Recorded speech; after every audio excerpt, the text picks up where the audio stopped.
जय हिंद दोस्तों। तो जैसा कि आप सब जानते हैं कि एसएससी ने सीजीएल का नोटिफिकेशन रिलीज किया था हाल ही में, और सबसे अच्छी बात यह है कि 17,727 वैकेंसीज एसएससी ने रिलीज की है इस एग्जाम के लिए, जिसमें कि 800 से भी ज़्यादा वैकेंसीज सिर्फ और सिर्फ एक्स सर्विसमैन के लिए रिजर्व्ड है।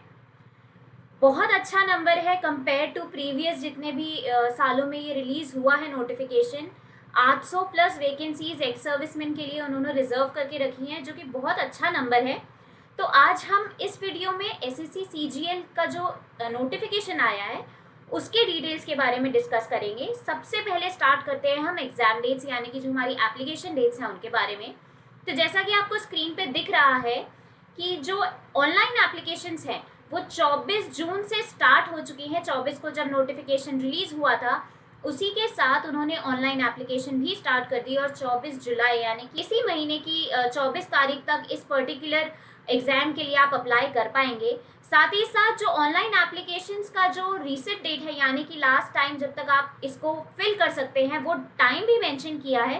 ऐसा नहीं है कि आप सोचेंगे 24 तारीख की डेट है तो आप 12 बजे तक इस एप्लीकेशन फॉर्म को फिल कर दें, तो एसएससी उस एप्लीकेशन फॉर्म को एक्सेप्ट नहीं करेगी। तो ज़रूरी ये है कि इस टाइमलाइन के अंदर ही आप इस पर्टिकुलर फॉर्म को फिल करें। एग्जाम शेड्यूल उन्होंने पहले ही रिलीज कर दिया था एसएससी की तरफ से। एग्जाम शेड्यूल जो था यानी कि जो एसएससी का कैलेंडर होता है वो बहुत पहले ही आ चुका है, और उसमें क्लियरली स्पेसिफाइड है कि सितंबर से अक्टूबर के बीच एसएससी सीजीएल का टियर 1 एग्जाम कंडक्ट होगा। डेट्स अभी तक नहीं आई है, उम्मीद है कि बहुत जल्द एसएससी अपनी डेट्स भी रिलीज कर देगा एग्जामिनेशंस की, बट जहां तक एक्सपेक्टेड है कि सितंबर अक्टूबर के बीच टियर 1, और जैसे ही टियर 1 का रिजल्ट आता है जो सिलेक्टेड कैंडिडेट्स हैं वो दिसंबर में टियर 2 एग्जामिनेशन भी दे पाएंगे। तो एक ब्रीफ ले लेते हैं फटाफट से कि 24 जुलाई रात में 11 बजे तक आप इस पर्टिकुलर एग्जाम के लिए अप्लाई कर सकते हैं। ध्यान रखिएगा, रात में 11 बजे के बाद ये लिंक इनएक्टिव हो जाएगा और आप इस पर्टिकुलर एग्जाम के लिए दोबारा अप्लाई नहीं कर पाएंगे। एग्जामिनेशन डेज दी हुई है, सितंबर अक्टूबर में टियर 1 कंडक्ट होगा और दिसंबर में टियर 2 कंडक्ट होगा। आगे बढ़ते हैं और जानते हैं हम एक्सपेक्टेड वैकेंसीज के बारे में। तो जैसा आप जानते हैं वेकेंसीज कभी भी एसएससी नोटिफिकेशन के साथ नहीं देता है, एक लमसम अमाउंट दे देता है वो कि हाँ इतनी वैकेंसीज उन्होंने रिलीज की है। जो कैटेगरी वाइज और पोस्ट वाइज वैकेंसीज जो आती है वो कुछ टाइम के बाद एसएससी रिलीज करता है। तो वो डिटेल्ड जो हमारे पास पोस्ट वाइज और कैटेगरी वाइज लिस्ट है वो अभी तक अवेलेबल नहीं है। जैसे ही ऑफिशियल वेबसाइट पे वैकेंसीज लिस्ट होती हैं हमारे एक सर्विसमैन कैटेगरीज के लिए पोस्ट वाइज और कैटेगरी वाइज, वो डेफिनेटली हम यहाँ पे आपको आकर के अपडेट करेंगे। बट अभी के लिए 800 से भी ज़्यादा वैकेंसीज एक्स सर्विसमैन कैंडिडेट्स के लिए ग्रुप सी पोस्ट के लिए है जो एसएससी ने रिलीज करी है। आगे बढ़ते हैं और सबसे पहले सबसे इम्पॉर्टेंट चीज़ जो होती है किसी भी एग्ज़ाम के लिए अप्लाई करने के लिए, जो आप लोग को थॉट होता है कि क्या मैं इस एग्ज़ाम के लिए एलिजिबल हूँ या नहीं हूँ, क्या मैं फॉर्म भर सकता हूँ, क्या मुझे एग्ज़ाम देने मिलेगा या नहीं मिलेगा, वो सारी डाउट्स हमारी बेसिकली एलिजिबिलिटी से क्लियर हो जाती हैं। तो जान लेते हैं कि एलिजिबिलिटी क्या स्टेट करी है एसएससी ने। तो सबसे पहले एलिजिबिलिटी जो है वो मिनिमम एज आपकी 18 साल होनी चाहिए, यहाँ मैक्सिमम एज 27 साल है। पर घबराइए मत, क्योंकि एक्स सर्विसमैन के लिए रिलैक्सेशंस होते हैं। तो वो रिलैक्सेशन बहुत सिंपल है कि जितने भी आपने ईयर्स ऑफ सर्विस दिया है मिलिट्री को, फॉर लेट्स से अगर आप 50 साल के हैं और आपने 20 साल जो है कहते हैं कि आपने सर्विस दिया है डिफेंस को, तो 50 में से पहले 20 माइनस करिए, बचता है 30, और उसके बाद 3 साल और का रिलैक्सेशन आपके पास है जो एसएससी ने स्पेसिफाई किया है, तो 27, विच क्लियरली स्टेट्स कि हाँ आप इस पर्टिकुलर एग्जाम के लिए एलिजिबल हैं और आप ये फॉर्म भर सकते हैं। पर एक बात ध्यान रखिएगा कि एलिजिबिलिटी जो इन्होंने कट ऑफ डाली है चेक करने की, वो 1 अगस्त 2024 यानी कि 1 अगस्त 2024 को आप 27 साल के होने चाहिए। आगे बढ़ते हैं और जान लेते हैं हमारी जो एजुकेशनल क्वालिफिकेशन की एलिजिबिलिटी है वो है कि आपके पास एक बैचलर्स की डिग्री होनी चाहिए। अब ये बोल रहे हैं बैचलर्स यानी कि ग्रेजुएशन। तो एक्स सर्विसमैन आप लोग जो हैं जिनके पास आर्मी ग्रेजुएशन सर्टिफिकेट है जो हमारी आर्मी देती है आफ्टर आपका सर्विस कंप्लीट हो जाता है, तो अगर आपके पास आर्मी ग्रेजुएशन सर्टिफिकेट है तो डेफिनेटली आप तब भी इस एग्जाम के लिए अप्लाई कर सकते हैं। बस आकर के आपको जब आप फॉर्म फिल कर रहे होंगे वहाँ पे आप जब एजुकेशन क्वालिफिकेशन डालेंगे तो वहाँ पे आप ये चीज़ स्टेट कर देंगे। आगे आने वाली वीडियो में हम डेफिनेटली ये फॉर्म कैसे फिल करना है और ये सारी एलिजिबिलिटी जो है वो किस तरीके से आपको अपने फॉर्म में फिल करनी है ताकि आपको कोई तकलीफ ना हो, वो वीडियो भी हम लाइव करेंगे। बट अभी सिर्फ हम बेसिक्स जान रहे हैं कि जो रिक्रूटमेंट जो एसएससी ने रिलीज किया है वो उसके बेसिक टर्म्स क्या है, क्या आप एलिजिबल हैं या नहीं, वैकेंसीज कितनी लिस्ट हुई है और कौन कौन सी डेट्स पे आप वो एप्लीकेशन फॉर्म फिल कर पाएंगे, वो बेसिक आइडिया देने के लिए आपके लिए ये वीडियो रखा है। आगे बढ़ते हैं और जान लेते हैं हमारा एग्जाम पैटर्न। तो जैसा आप जानते हैं कि किसी भी एग्जाम की तैयारी के लिए सबसे ज़्यादा ज़रूरी होता है कि आप उस एग्जामिनेशन के पैटर्न को जानें। जब तक आपको ये नहीं पता होगा कि उस एग्जाम में क्या क्या पूछा जाएगा, तब तक उस एग्जाम की तैयारी करना बहुत मुश्किल है।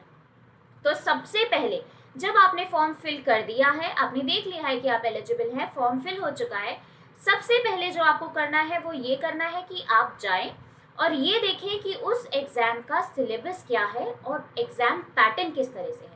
आधी तैयारी हमारी इस तरह से हो जाती है कि हम बेसिक मेजर टॉपिक्स जो है उनको पढ़ लें तो हमारा एग्जाम क्लियर होना, हमारी कट ऑफ आना काफ़ी चांसेस हो जाते हैं। बट उसके लिए ज़रूरी है कि आप पहले एग्जाम पैटर्न जानें। तो जैसा आप स्क्रीन पे देख पा रहे हैं, ये एग्जाम जो टीयर 1 एग्जामिनेशन है उसमें 4 सेक्शंस होंगे। पहले एक बार और मैं रिपीट कर देती हूँ, एसएससी सीजीएल एग्जाम 2 फेजेस में होता है, टीयर 1 एग्जाम और टीयर 2 एग्जाम। टीयर 1 एग्जाम जो है वो क्लियर करने के बाद ही, जो स्टूडेंट्स टीयर 1 एग्जाम को क्लियर करते हैं वो क्लियर करने के बाद ही टीयर 2 एग्जाम के लिए जो क्लियर करे हैं स्टूडेंट्स वो जा सकते हैं। तो बहुत ज़रूरी है कि आप टीयर 1 का एग्जाम का कट ऑफ क्लियर करें। अभी वापस हम एग्जाम पैटर्न पे आ जाते हैं। तो जैसा आप देख रहे हैं कि 4 सेक्शन है टीयर 1 एग्जाम में एसएससी सीजीएल के। सबसे पहला है हमारा रीजनिंग, दूसरा है जीए यानी कि जनरल अवेयरनेस, क्वांटिटेटिव एप्टीट्यूड और लास्ट है हमारा इंग्लिश कॉम्प्रिहेंशन। तो टीयर 1 जितने भी क्वेश्चंस होंगे इस पर्टिकुलर टीयर में, मतलब इस पर्टिकुलर स्टेज ऑफ सिलेक्शन में जितने भी क्वेश्चंस पूछे जाएंगे वो मल्टीपल चॉइस क्वेश्चन यानी कि ऑब्जेक्टिव टाइप होंगे। आपको एक क्वेश्चन लिख दिया जाएगा, आपको 4 ऑप्शन दे दिए जाएंगे और आपको सही ऑप्शन जो है वो सिलेक्ट करके मार्क करना होगा। ये होता है multiple choice question type question paper. और सारे सेक्शन सिर्फ इंग्लिश को छोड़ के, क्योंकि इंग्लिश का क्वेश्चन हिंदी में नहीं डाला जा सकता, इसीलिए सारे सेक्शंस जो हैं वो इंग्लिश और हिंदी दोनों ही लैंग्वेजेस में आपको मिलेंगे। तो जिस भी लैंग्वेज में आप कंफर्टेबल हों, अगर आप इंग्लिश में कंफर्टेबल हैं तो वो सिलेक्ट कीजिए, अगर आप हिंदी में कंफर्टेबल है तो वो सिलेक्ट कीजिए और उस सिलेक्टेड लैंग्वेज में आपको आने वाले सारे क्वेश्चंस मिलेंगे, तो आप वो क्वेश्चन उस लैंग्वेज में आंसर कर पाएंगे। सो ये बेसिक है हमारे कितने सेक्शंस आएंगे एग्जाम में। अब हम आ जाते हैं हर सेक्शन में से कितने क्वेश्चन पूछे जाएंगे, हर क्वेश्चन कितने मार्क का होगा और सबसे इंपॉर्टेंट चीज़ की नेगेटिव मार्किंग क्या होनी है। तो हर सेक्शन से 25-25 क्वेश्चन पूछे जाएंगे। ओवरऑल हमारा पेपर बनेगा 100 मार्क्स का, 100 क्वेश्चंस पूछे जाएंगे और पेपर बनेगा 200 मार्क्स का, क्योंकि हर क्वेश्चन 2 मार्क का है। और एक चीज़ का ध्यान बहुत अच्छे से रखा जाए कि नेगेटिव मार्किंग है 0.5 मार्क्स की। कोई भी आंसर अगर आपको लगता है आपको नहीं पता या आपको ज़रा सा भी डाउट है, बेहतर होगा कि उसे छोड़ दिया जाए, उसे अटेम्प्ट ना करें, क्योंकि नेगेटिव मार्किंग की वजह से अगर आपका क्वेश्चन वो गलत हुआ तो आपका लॉस काफ़ी हो सकता है और एक एक नंबर से कट ऑफ रह जाती है। तो जिस चीज़ के लिए श्योर नहीं है, जिस आंसर के लिए, उसे मार्क ना करें, उसे छोड़ दीजिए। टाइम पे आ जाते हैं कि क्या ड्यूरेशन है आपका एग्जाम का। तो 60 मिनट यानी कि 1 घंटा मिलेगा आपको ये 100 क्वेश्चन अटेम्प्ट करने के लिए। जिन कैंडिडेट्स ने स्क्राइब यानी कि अगर किसी को फिजिकल डिफॉर्मिटी है, वो नहीं लिख सकता अपने एग्जाम को, तो उसके लिए एक स्क्राइब की फैसिलिटी भी रखी है एसएससी ने, जिसके अंतर्गत जिस कैंडिडेट ने भी स्क्राइब के लिए अवेल किया है उसको यही एग्जाम 1 घंटा और 20 मिनट दिया जाता है कंप्लीट करने के लिए। तो ये फैसिलिटी भी दी गई है एसएससी की तरफ से, बहुत अच्छी फैसिलिटी है। और बट ये सिर्फ इसके भी डॉक्यूमेंट्री प्रूफ लगते हैं कि आप जब एग्जाम के लिए अपियर होंगे तो डॉक्यूमेंट्री प्रूफ लगेंगे जब डीवी में जाएंगे आप। तो ये बेसिक हमारा टीयर 1 का एग्जाम पैटर्न था। ब्रीफ कर देती हूँ एक बार दोबारा। 4 सेक्शन होंगे, जनरल इंटेलिजेंस और रीजनिंग, दूसरा सेक्शन होगा जनरल अवेयरनेस, तीसरा होगा क्वांटिटेटिव एप्टीट्यूड और चौथा होगा इंग्लिश कॉम्प्रिहेंशन। सारे सेक्शन के क्वेश्चंस आपको हिंदी और इंग्लिश दोनों में मिलेंगे। सिर्फ इंग्लिश का सेक्शन ऐसा होगा जिसके क्वेश्चन सिर्फ और सिर्फ इंग्लिश में मिलेंगे। हर सेक्शन से 25-25 क्वेश्चन पूछे जाएंगे, हर क्वेश्चन के 2 मार्क्स होंगे, तो टोटल हमारे क्वेश्चन हो जाते हैं 100 और मैक्सिमम मार्क्स जो होते हैं वो होते हैं 200। और ये सारे क्वेश्चन 100 क्वेश्चन आपको अटेम्प्ट करने हैं 60 मिनट में। इसका मतलब ये है कि आपको क्वांटिटी स्टडी ना करके क्वालिटी स्टडी करनी है।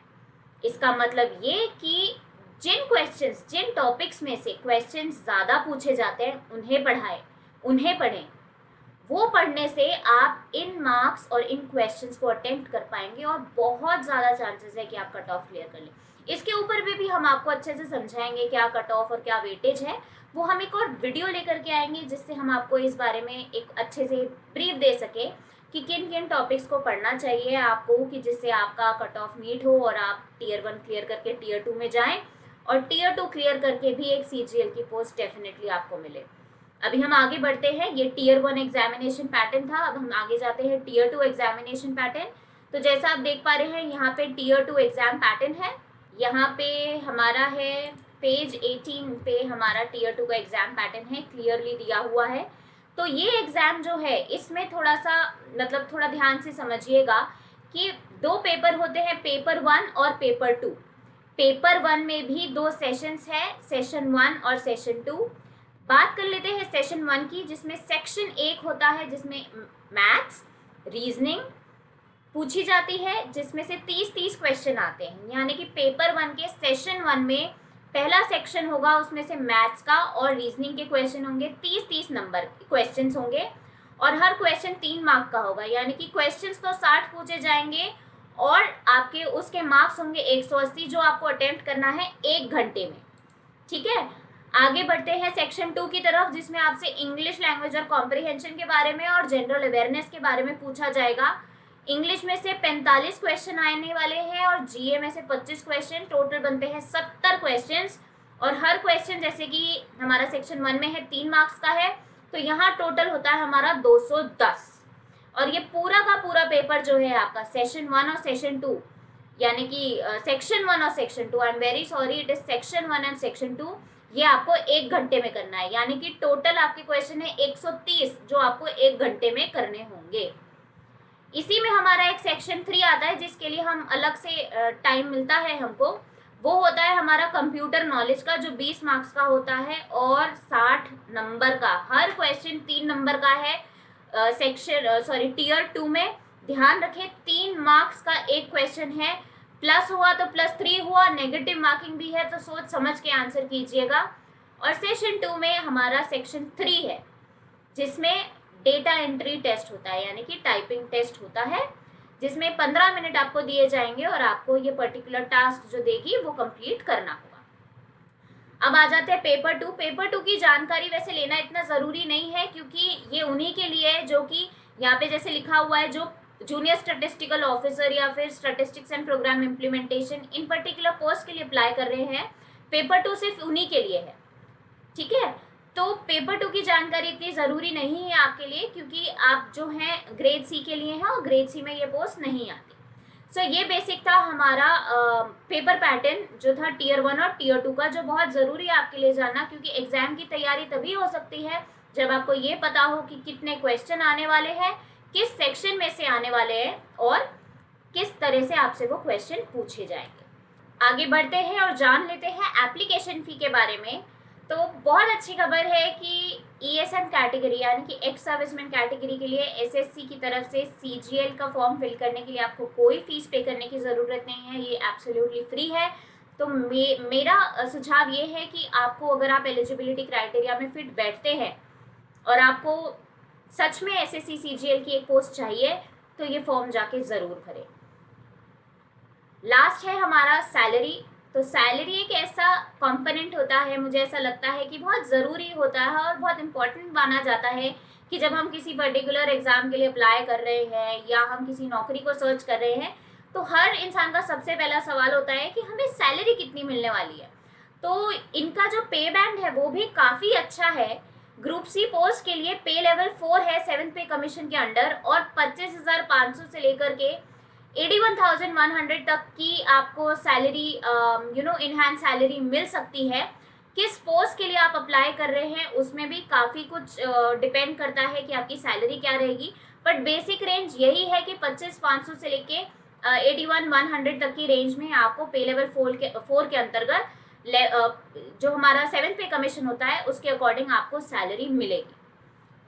तो ये बेसिक आइडिया था हमारे इस नोटिफिकेशन के बारे में। एसएससी सीजीएल का नोटिफिकेशन जो 24 तारीख को रिलीज हुआ था, काफ़ी सारे लोगों की आपकी ये क्वेरी थी कि ये नोटिफिकेशन क्या है, थोड़ा हमें समझाएं। तो वही प्रॉब्लम को सॉल्व करने के लिए, ताकि आप इस एग्ज़ाम के लिए अप्लाई करें, अप्लाई करने के बाद उसकी तैयारी शुरू करें, बहुत ज़रूरी है। तो हमने ये सारी डिटेल्स आपको दी हैं।